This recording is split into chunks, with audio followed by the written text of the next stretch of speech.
வையகம், வாழ்க வையகம், வாழ்க வளமுடன். குரு வாழ்க, குருவே துணை. மனவளக்கலை உறவுகளுக்கு கோபாலின் வணக்கங்களும் வாழ்த்துக்களும்.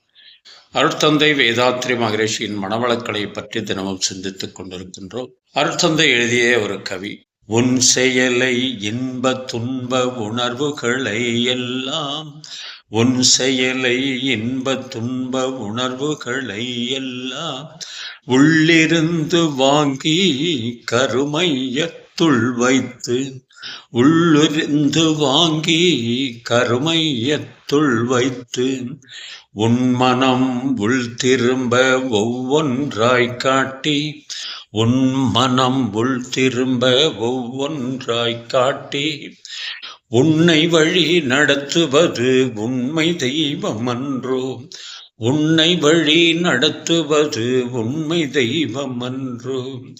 உன்னுள்ளே அறிவு தெய்வம் இரண்டும் ஒன்றாகி, உன்னுள்ளே தெய்வம் அறிவு இரண்டும் ஒன்றாகி, உற்றுப்பார் இரண்டும் ஒன்றாக தோன்றும், உற்றுப்பார் இரண்டும் ஒன்றாக தோன்றும். உன்னுள்ளே அறிவையும் தெய்வையும் ஒன்றாக உணர்ந்தால், உன்னுள்ளே அறிவையும் தெய்வமும் ஒன்றாக உணர்ந்தால், உலக மக்கள் அனைவருமே உடன் பிறந்தோராவார், உலக மக்கள் அனைவருமே உடன் பிறந்தோராவார். வாழ்க வளமுடன். நாம் செய்கின்ற செயல், எண்ணுகின்ற எண்ணம், சொல்லுகின்ற சொல் அத்துணையும் உள்ளிருந்து வாங்கி கருமையத்துள் வைத்து, நம் மனம் தியானத்தின் மூலமாக உள்ளே திரும்ப ஒவ்வொன்றாய் எடுத்து காட்டுவது உன் உண்மை தெய்வம் என்றோ அப்படின்னு சொல்கிறார். என்னது உண்மை தெய்வம்? இவ்வளவு நாள் நாம் வணங்கிக் கொண்டிருந்தது பொய் தெய்வமா என்றெல்லாம் நாம் நினைக்கலாம். உண்மை தெய்வம் எது என்று சொன்னால், உன்னுள்ளே தெய்வமே அறிவாக இருக்கிற உண்மையை நீ உணர்ந்து கொள்ளணும். நிறைய பேர் அது உணர்ந்து கொள்ளாததனால் வெளியில் இருக்கின்ற உருவ வழிபாட்டை தெய்வமாக வணங்கி கொண்டிருக்கிறார்கள். அது அவர்களுடைய எல்லை கட்டிய நிலை. ஆனால் இங்கே உண்மையை உணர்ந்திட்டால் தெய்வம் அறிவு இரண்டும் ஒன்றாய் காண்பாய் நீ. அதாவது உனக்குள்ளே மறைபொருளாக அறிவு இருக்கிறது. அதைதான் சொல்வார் அருட்தந்தை வேதாத்ரி மகரிஷி, உடலுக்குள் உயிர், உயிருக்குள் மெய்ப்பொருளாய் அறிவு. அதைத்தான் பட்டினத்தாரும் சொல்லுகிறார், ஊனுக்குள் நீ நின்று உலாவினதை காணாமல் நான் என்றிருந்து நலனடைந்தேன் பூரணமே. என்ன அர்த்தம் அப்படின்னு, ஆணவம் கண்மம் மாயை என்ற மும்மலங்கள் எனக்குள் இருந்ததனால் உள்ளே இருந்த உன்னை என்னால் உணர முடியவில்லை சுவாமி என்று பட்டினத்தார் புலம்புகிறார். ஆனால் வேதாத்ரி மகரிஷி விஞ்ஞானபூர்வமாக உன் உள்ளே தியானத்தின் மூலமாக உள்போகணும்.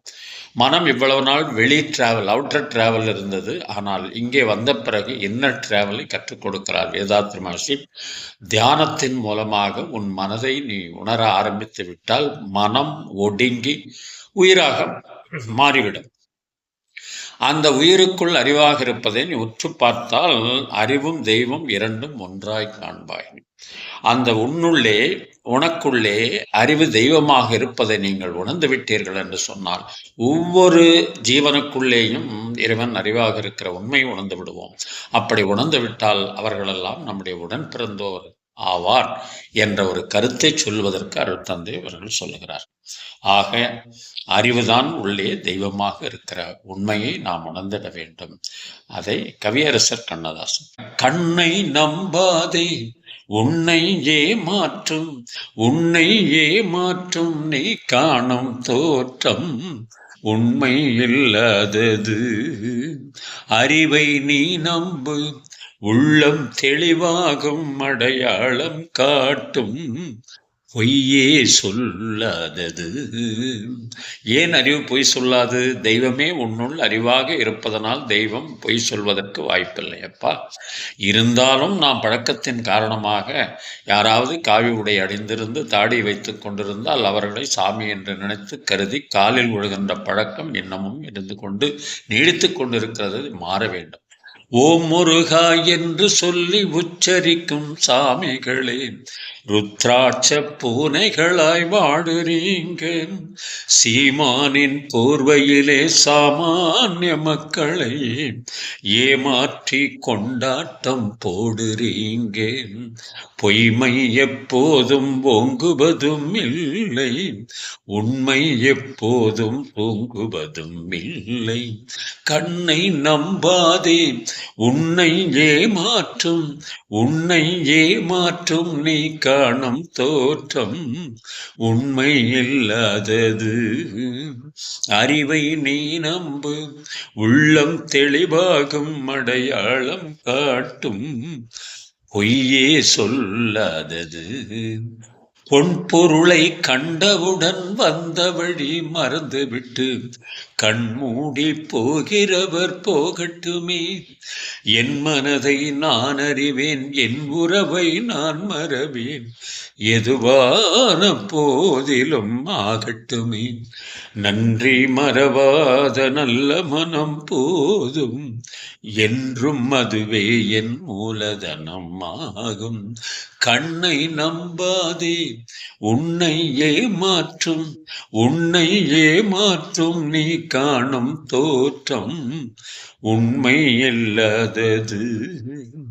அறிவை நீ நம்பு, உள்ளம் தெளிவாகும், அடையாளம் காட்டும் பொய்யே சொல்லாதது. வாழ்க வளமுடன். நீங்களும் உங்கள் அன்பு குடும்பமும் வாழ்க வளமுடன்.